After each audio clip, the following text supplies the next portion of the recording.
warahmatullahi wabarakatuh dan salam sejahtera. Saya Muhammad Azanul Hakim ingin membentangkan novel Hempasan Ombak karya Zailani Taslim dalam bahagian teknik plot. Dalam teknik plot, terdapat berbagai teknik yang boleh kita ambil daripada novel Hempasan Ombak. Antaranya ialah teknik pemberian, teknik dialog, teknik imbas kembali, teknik imbas muka, teknik kejutan, teknik suspens dan teknik monolog.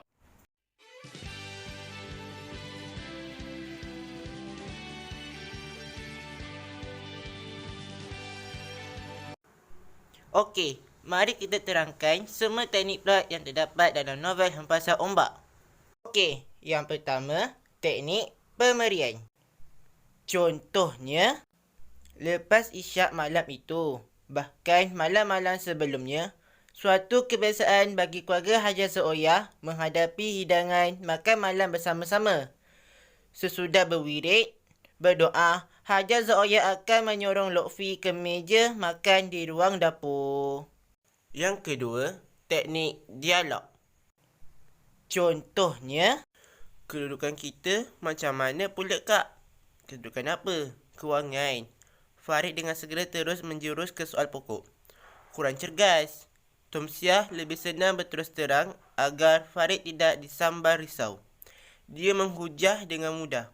Tapi Farid tak perlu cemas. Kalau semua dikendalikan dengan baik, kami semua masih ada habuan setiap bulan. Yang ketiga, teknik imbas kembali. Contohnya, Lutfi teringat ketika itu dia masih normal, baru umur 9 tahun.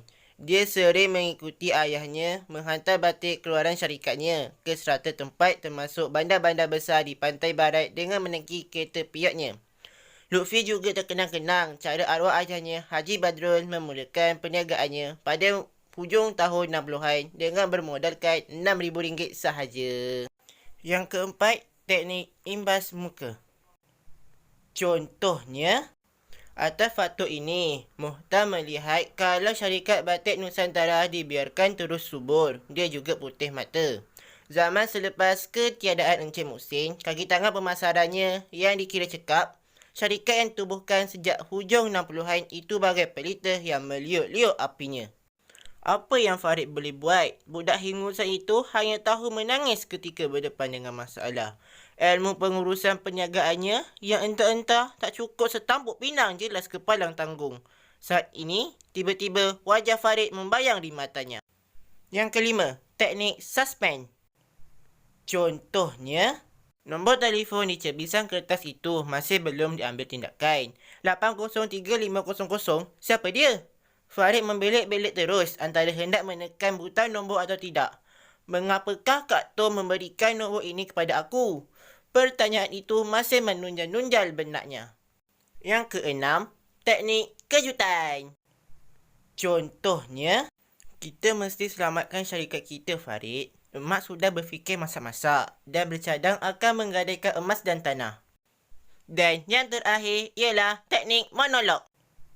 Contohnya, pasti manusia sekikir Kak Tom bersedia untuk membantunya.